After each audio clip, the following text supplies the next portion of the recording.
Hadhaa ergaa tokko qabadhee isiniif dhiyaadhee jira.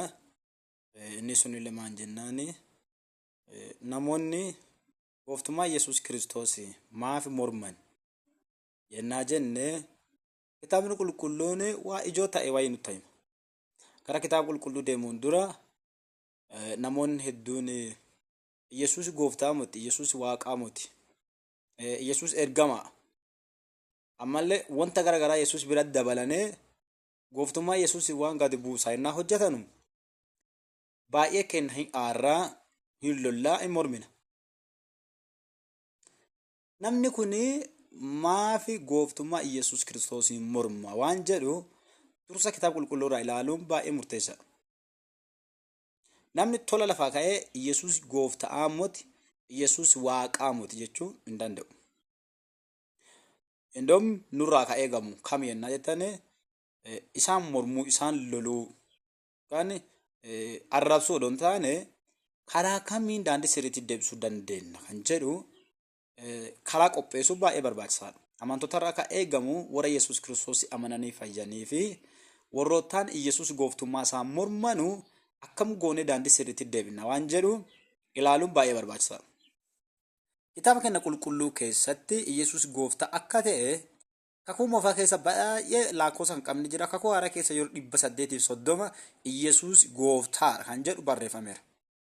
Kakuu moofaa keessa baay'ee naannoo 10,000 oliitti barreeffameera Yesuus gooftaa ta'uusaa. Abrahaam irraa kaachanii ilaaltan Abrahaamii gooftaa jettee waanti Saaraan. Fakkeenya kun maa ibsa naa jettane waldaa mana amantaa Yesuus gooftaa jettee waamuusaa ibsa. Kakuu moofaa baay'ee isaa gooftaa jedha. Isaayaas boqonnaa 11 lennaa dubbitan Yesuus gooftaa jedhee ibsa. Haala namoonni maaniif Yesuus gooftaa miti, Yesuus waaqaa miti jedhanii maaf morman namoonni?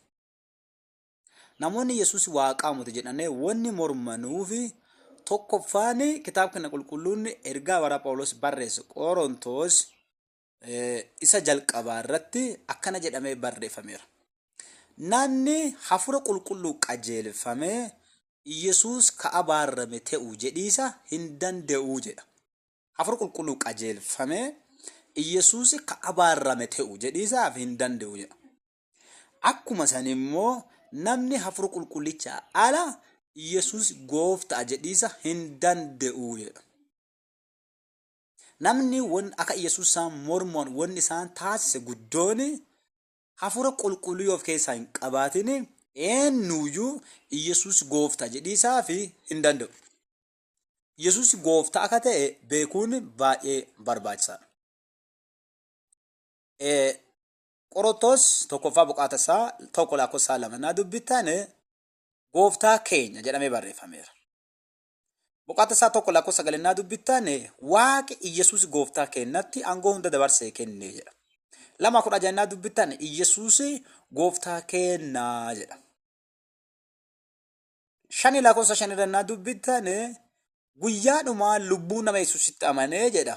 Warra hafuura qulqulluu qajeelfamane gooftaa Yesuus warra amanane lubbuu isaanii fayyiti jedha. Eegana namoota akkanaa kana loluun itti aaruun Yesuus gooftaa miti muka isaanii Yesuus arrabsanee fi itti aaruun hin barbaachisu. Yesuus Kiristoos hojii ergamoota boqonnaa tokko irratti deemsa dhumaa barattoota biraa deemisaaf gara sama'iitti ol ba'isaa yeroo dhikaatetti barattoota akkas jedheen. Haga hafuura qulqullicha dhaggattanu Yerusaalem tura. Hafuura qulqullicha yoo dhaggattan immoo jedha hafuura qulqullichi isin barsiisa dhoksaa jiru hundumaa isinitti hima. Achira darbe jedhee Yesuus gaafa hafuura qulqullicha dhaggattan jedheen Yerusaalemiin jalqabdani maali wangeela dhugaa bayiisa gooftummaa Yesuusii labsiisa Yerusaalemiin jalqabdani. Achi yoo Yihuudaa deemtanii jedhe. Yihuudaa jechuun naannoo Yerusaalemii kan jirtu jechuudha. Achi ka'ee kana jedhan Samaariyaa deemtanii. Samaariyaa jechuun azaabii Yesuus irraa warra fagoo jiru jechuudha. Achirra ka'ee immoo haga qaccee lafaa addunyaa guutuurraa wangeela ragaa baatan. Dubbachuu fi humna kasinii kennu jedhee Yesuus. Waraana dura dhaabbatanii, seefii dura dhaabbatanii, qalma dura dhaabbatanii, dhagaa waganamu dura dhaabbatanii akkasiin wangeela dhugaan ragaa batanuu fi gooftummaa Yesuus dubbatanii akkasiin hin fokkifanne humna guddoo kasinii kennu ayyaana wayyicha jedhe Yesuus hafuura qulqullichaa jedha. Nama kamiyyuu hafuura qulqullichaan waaqi akkana jira, waaqi badaa, waaqi hamaa, waaqi sirrii himu jedhee ka abaarame ta'u jedhee waaqa abaaruu hin danda'u. Akkasuma hafuura qulqulluu namni hin qabne Iyesuus goofta, Iyesuus waaqa jedhee hin danda'u. Kitaaba qulqulluu nuyi maatiif. Nuti immoo Yesuus akka abbaa keenyaatti, akka haadha keenyaatti, akka obboleessa keenyaatti, akka hiriyaa keenyaatti, akka bakka lubbuu teenya caalaa waan jaallannuufi namoonni hammeen Yesuus yoo dubbatan hin aarra. Sababni isaa nama tokko nama akka malee sitti siqu, nama natti siqatetti addatu tokko namoonni maqaa badaa yoo itti kennan garaas hin jaallatu. Akkasuma Yesuus yeroo nama arraasu hin aarra. Ifi immoo kitaaba qulqulluu irratti aaraa lolaa wani jedhamaa hin barroonne. Gaafa Yesuus Kiristoos qabiisaa fi warri Roomaa dhufanii Phexros seefii fudhatee wotaadara alaa fi gurrarraa murraani Yesuus akkana lakkisi dhiise. Adoo an gargaarsa barbaade abbaan kiyya loltoota jajjaba, loltoota gurguddoo, loltoota miileenaan laakkamanu naa ergu si fakkaate jedhee Yesuus. Namoonni yeroo Yesuus arrasanuu Yesuus dhokatanii gollataniiti miti. Yesuus dhaggaatuma arras, Yesuus isaan dhagga, ijji isaa adda hunda waan dhaggitanuuf dhagguu fi dhaggaatuma arrasan. Sababni isaa hin beekanu ka. Kitaaba keenya qulqulluun Qorontos tokkoffaa boqaata isaa 10:22 dubbitaane akkana jedha. Namni Iyesuus Kiristoos gooftaa muti jedhu namni Iyesuus Kiristoositti amanne gooftummaa Iyesuus namni hin fudhanne jedha kitaaba qulqulluun ka abaarame ta'uuti jedha. Amma immoo nuti namni Yesuus didatu hundinuu namni Yesuusitti amanne ka abaarame ta'uu jenna jechuu odoo hin taane kitaaba qulqulluu jedhu sinime. Nuti immoo maan jenna waan gurguddoo lamaan goona. Tokkoffaa namoota saniif jabeessinee waaqa kadhanna. Maa akka dhaggatanu Iyesuusii akka amananu. Yoo Iyesuusitti amanini hafuurri qulqullichi namaan kennamu. Namni hafuurri qulqullichi kennamuufi nama Iyesuus Kiristoosii amane. Ergaa warra Phaawulos gara Efesoon irraa akkuma dubbatu akkas jedha.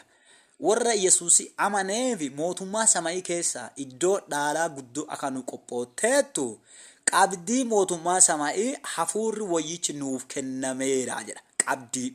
Namni tokko lafa tokko bitiisa yookaan mana tokko bitiisaa fi birrii qabdii kenna.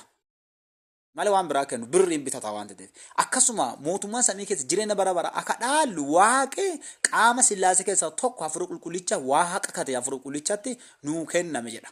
Warra kamitti warra Yesuus Kiristoosii amanuuf. Tokkoffaa isaaniif waaqa kadhachuun baay'ee barbaachisa. Lammaffaan haga danda'ame wangeelaa itti himuun barbaachisa. Sani ala dirqama eenyutu akka amarsiitu, dirqama eenyuyyuu akka tuntu, dirqama eenyuyyuu akka loltu, akka eenyuyyuu abaartu kitaaba qulqulluu kenna hin eeyyamu, eenyuyyuu akka nuti arrabsuun, eenyuyyuu akka abaaru kitaaba qulqulluun nuuf eeyyamu. Itti dabalee immoo dirqama nama amansiisuu hin qabnu.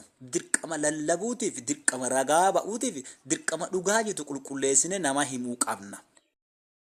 Kanaaf wanni nuti goonu, wanni isin gootanu jaalatamtoota ijoollee Waaqayyoo namoota Yesuus gooftaa miti jedhanii mormanu itti aarina. Maaf akkas jedhattanii aarina? Karaa sirriitti hubachiisuuf yaala kennaa Waaqayyo isiniif haa baay'atu. Waan hordofaniif baay'ee galatoomaa eebbifama.